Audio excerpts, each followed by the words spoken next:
Você é abençoado? Amém. Tem alguém abençoado aqui nessa noite? Amém. Mas você é abençoado, irmãos, que o carisma me sustenta diante das pessoas e faz as pessoas me querer ter por perto. Mas o caráter me mantém próximo de Deus e faz me sentir bem com Ele, porque Ele vai querer ter me por perto. Deus não quer pessoas mau caráter, pessoas sem caráter. Você pode ser uma pessoa que quando você conta piada, nem você mesmo ri, de tão sem graça que é. Você não tem carisma, você não é engraçado, você não é cativante, mas você tem caráter, e o caráter pesa diante de Deus. Quando Deus fala de Jó, Deus fala de caráter. Então eu estou perguntando se você é abençoado, se tem alguém abençoado e o motivo pelo qual você é abençoado. Eu sou abençoado porque eu sou filho da dona Olga. Eu sou abençoado porque eu me converti e tive um pastor que investiu na minha vida. Meu segundo pastor era semi-alfabetizado, eu só pregava 3 mensagens. Daniel capítulo 12, 1 Coríntios capítulo 5, versículo 7, e a outra não lembro agora qual é, mas era só 3 mensagens. E ele pregava uma semana passada e ele esquecia. Depois ele subia no púlpito e falava assim: vou pregar uma mensagem, faz uns 6 meses que eu não prego ela. E ele tinha pregado fazer 15 dias aquela mensagem. Muitas vezes eu chegava no culto com a Bíblia na mão e sentava, quando eu levantava da oração, ele batia no meu ombro e falava: você vai pregar hoje, hein? E não tinha essa, pastor, mas eu não preparei. Se falasse que eu não preparei, eu falava: se fosse Jesus que estivesse voltando agora. E ele me investiu em responsabilidade e me incentivou aos estudos. Eu me formei porque um homem semi-alfabetizado falou que valia a pena. Numa época em que estudar teologia era coisa do diabo. Eu sou abençoado porque eu tenho uma esposa bonita, maravilhosa e agora cheirosa, perfumada com esse creme. Eu sou abençoado porque eu tenho 2 filhas bonitas, porque puxaram o tamanho. Lá em casa todo mundo canta, até o cachorro. Eu tinha um canarinho que cantava, eu dei para o irmão do sobrinho do senhor. O único que até batendo palma desafia sou eu. Um dia eu estava num culto batendo palma, e aí o pastor falou: no show da Linho Barros. O pastor Renato, para. Eu falei: por quê? Ele falou: porque você está dizendo, todo mundo aqui está ficando destoado, porque você está batendo aí de um jeito que, fora do ritmo. Eu sou abençoado porque eu tenho um filho que já me deu um dor de cabeça, mas hoje me dá alegria. Eu sou abençoado porque eu tenho uma igreja que ora por mim. Eu tenho uma igreja que me critica, mas que também me ama. Eu tenho uma igreja que às vezes reclama de mim, mas depois sente falta. Somos seres humanos. A Bíblia conta a história de Salomão. Eu quero ler com você 1 Samuel, não fala de Salomão. 1 Samuel capítulo 1, versículo 17 e 18. Quem achou, diga graças a Deus. Graças a Deus.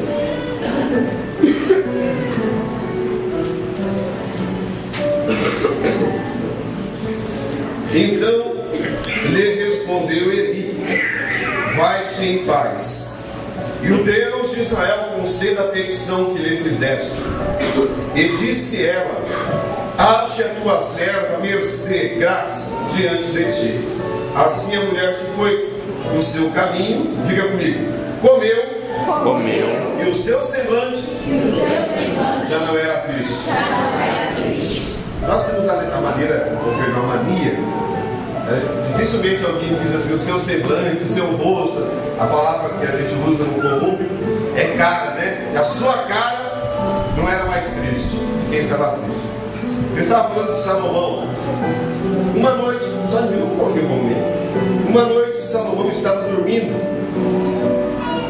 E a Bíblia diz que Deus apareceu a ele em sonhos. E Deus perguntou para Salomão o que ele queria. Olha, irmãos, a sensação de ter um poder ilimitado. Se fosse para você, o que você pediria? Eu quero um Corolla, uma casa com piscina, 2 empregadas. Alguém contou uma piada para mim esses dias de que um cara achou no gênio uma lâmpada, esfregou e ele era mineiro. E aí o gênio falou: você tem 3 pedidos. Primeiro, eu quero um queijo. Lá de Minas, faz tempo que eu não como queijo. O gênio, queijo. Agora eu quero um queijo, aquele queijo que tinha lá em Belo Horizonte, bem grandão. Aí eu comeu o segundo pedido, terceiro pedido. Aí o gênio falou para ele: ó, pensa bem, você já pediu 2 queijos, é o último. Aí o gênio, ele disse para o gênio: eu quero uma mulher para casar então. Aí o gênio falou: rapaz, até que enfim. Ele falou: fiquei com vergonha de pedir outro queijo.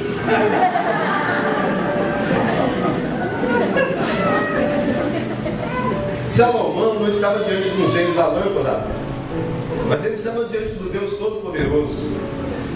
Eu imagino, irmãos, porque quando eu leio a Bíblia, quando eu prego pensando naquilo que é, tentando ver a história. Eu fico pensando em Salomão, no seu sonho, e Deus dizendo: peço o que queres. E ele pediu algo, irmãos, que agradou a Deus. Ele pediu sabedoria. Eu estava conversando com um rapaz há poucos dias atrás, e ele estuda comigo lá, e ele estava falando sobre questões químicas, matemáticas, de medidas. Ele trabalha com topografia, e eu passei para ele um estudo para ele, um nome de um homem que é um cientista, é o maior, ele já trabalhou na NASA, ele é cientista, é químico e ele é crente. E eu falei: eu não entendo muito, mas ele vai te ajudar. Essa questão do número de pi, essas medidas, pi para mim é um filme que passou há pouco tempo atrás. E o rapaz ficou maravilhado, porque para os estudiosos, no ano de 1840, que veio à tona para a matemática os números de pi. Mas Salomão, no livro de Crônicas, já falava das medidas, num tempo que não tinha calculadora, não tinha calculadora científica, não tinha o Google, não tinha celulares, não tinha como você perguntar para... Salomão entendia tudo de botânica, ele entendia de química, de física. Ele fez um jardim suspenso, numa época em que ninguém sabia o que era na face da terra. O QI de Salomão, depois de Adão, foi o mais elevado. No Brasil dizem que o QI do Jô Soares, dos finado Roberto Marinho, eram os mais elevados. Mas depois de Adão, ninguém teve mais QI do que Salomão. Salomão se tornou um homem abençoadíssimo. E o interessante é que Deus diz para Salomão: eu vou te abençoar por causa do seu pai Davi. Salomão foi abençoado porque teve um pai abençoado que o abençoou. A Bíblia conta a história de Davi, irmãos, e a parte mais impactante é quando Samuel vai na casa de Jessé para ungir um rei. E Samuel diz para Jessé: Samuel, quando chega lá, não diz eu vim aqui ungir um rei. Na mente de Jessé, Samuel estava ali para alistar os filhos para a guerra. E aí ele diz para Jessé: quantos filhos você tem? Ele diz: eu tenho 7. E aí ele traz os filhos e Samuel olha para o primeiro, que era tipo o pastor Rodrigo, alto, forte, bonito, cabelo grande. Aquele cara que quando chegava assim, todo mundo notava. E ele disse: é esse. E Deus disse o quê? Não. Passa-se os 7 filhos de Jessé. E Deus diz para ele: não é. E aí Samuel fica confuso, porque Jessé disse que tinha 7 filhos.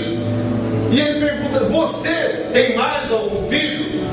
É, tenho, mas ele é menino. Então diz: chama ele. Tem Davi, provavelmente 17 anos de idade, não tinha idade de ir para a guerra. Irmãos, Davi naquela hora não serviu nem para a filha de Jessé. Davi naquela hora não foi nem contado com o filho. Mas quando ele vem, Deus diz para Samuel: pode derramar o óleo na cabeça, porque é esse. Deus conhecia o coração de Davi, e Deus escolheu na casa de Jessé, porque Jessé tinha procedência de servir a Deus. Deus abençoa o Davi por causa de Jessé. O Samuel, que vai abençoar Davi, está no capítulo 18 do seu livro. Ele era um homem especial na sua cidade, até hoje lá em Siló, tem uma construção que ainda está tendo escavações arqueológicas. Tinha quase 10 piscinas, alojamento para 400 pessoas. Ele tratava, ele cuidava, ele tinha uma escola de formação profética. Ele abençoou muita gente.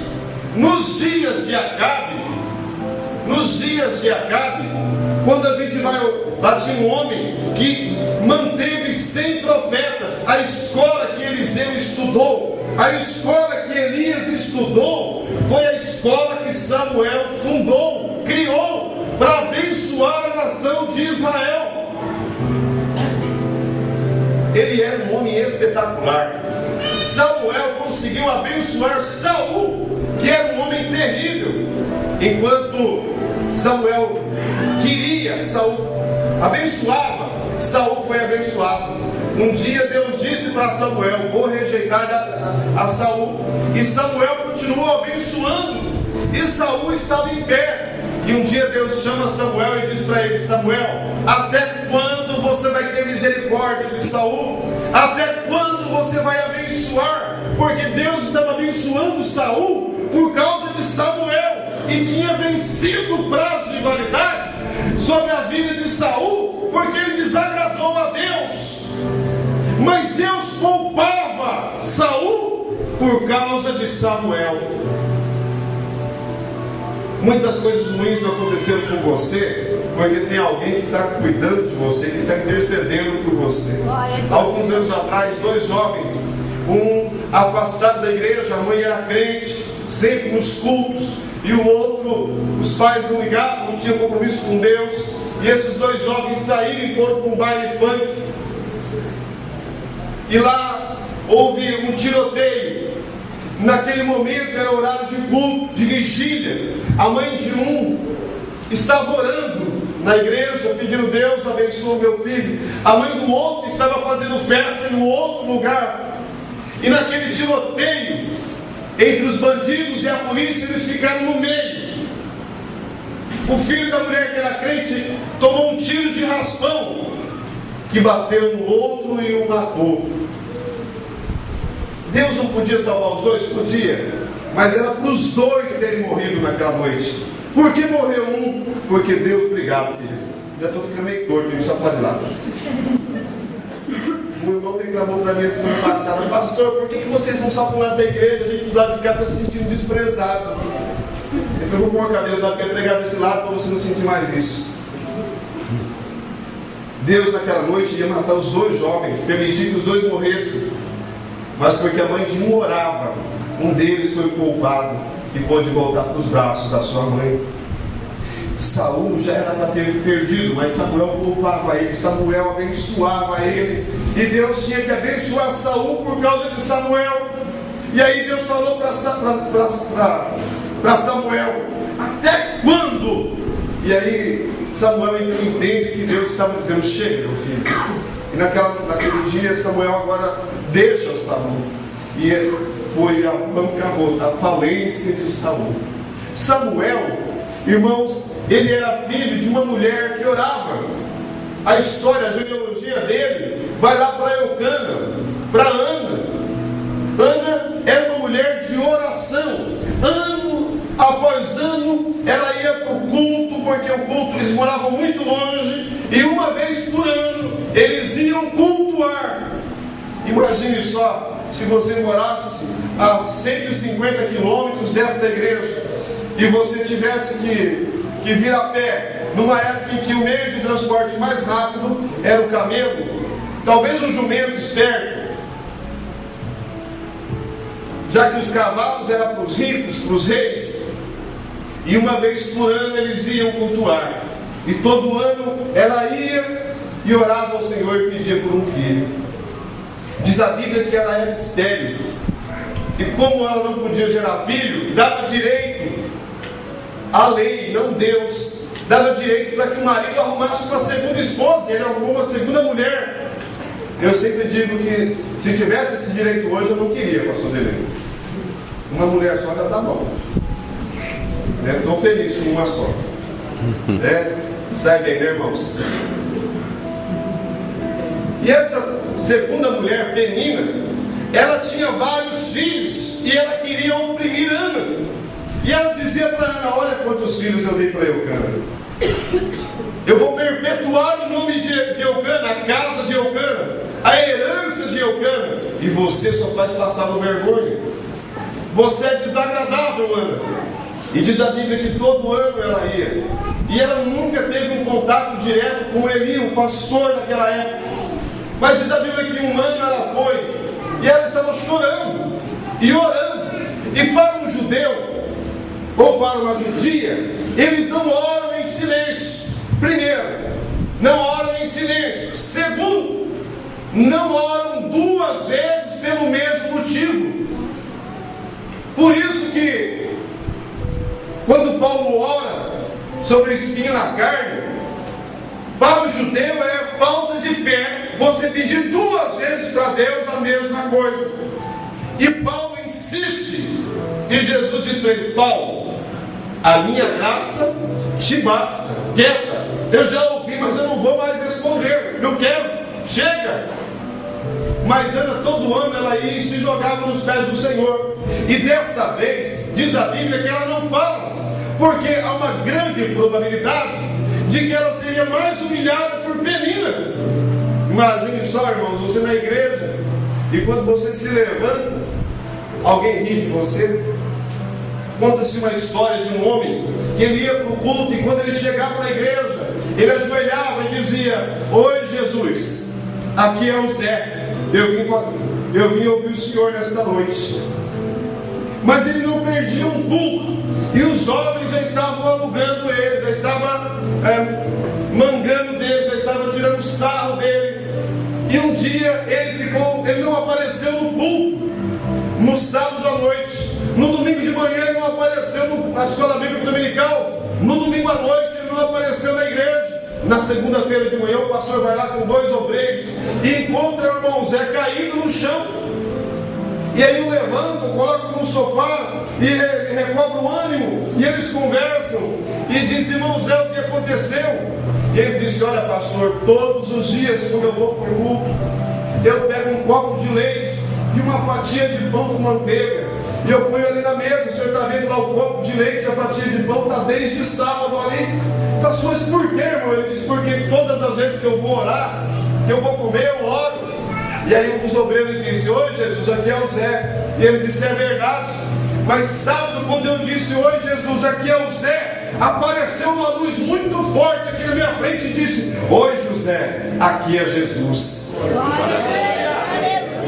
Então, irmãos, assim como José, Ana também tinha sua oração repelida. Quando ela orava, a Penina ouvia e dizia: não adianta. Era um inibidor da sua fé, era um agente de incredulidade na vida de Ana.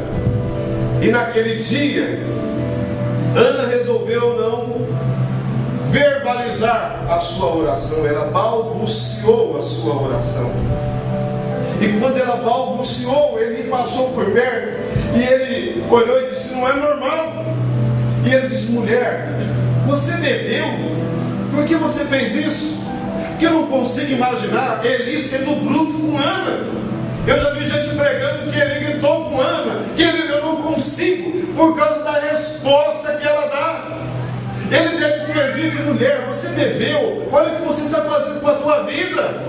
E ela se levanta, ela disse: não, meu senhor, não, meu pastor, eu sou apenas uma mulher afligida, eu sou uma mulher aflita, eu sou uma mulher com uma dor enorme no coração, porque eu estou vendo a minha casa sem frutos, sem a realização de projetos, sem que as promessas de Deus se cumpram. E aí, meus irmãos, chegamos no texto que eu li para vocês. É quando ele olha para ela, irmãos, e diz para ela, está lá no versículo 17: vai em paz, o Deus de Israel conceda o que você pediu aqui. Olha, irmãos, quantos anos Ana foi lá? Alguns estudiosos dizem que talvez foram 20 a 25 anos que ela frequentou o templo pedindo a Deus por um filho. Mas naquele dia, não sei se era de manhã, se era de tarde, algo mudou. Os céus conspiraram a favor de Ana. Ela teve o seu ouvido sensível ao Espírito de Deus, que a induziu a não orar em alta voz, que não era para ninguém ouvir, não era para Penina ouvir, não era para Elcana ouvir, não era para ninguém naquele templo, naquele tabernáculo ouvir. Quem tinha que ouvir era Deus. Aleluia! A melhor oração que um crente pode fazer não é aquela que ele faz em público, que ele muda o tom de voz, ele engrossa a voz, ele fala palavras tão difíceis que nem ele mesmo sabe. A melhor oração é aquela que Jesus disse: entra no teu quarto, fecha a tua porta e ora. É quando você vai se despir daquela caricatura, daquele rótulo de que não é você, mas ali você se coloca diante do Senhor e abre o teu coração, escancara a janela da tua alma. Ali é quando você de fato vai dizer a verdade do que você sente, do que você é e do que você precisa de Deus.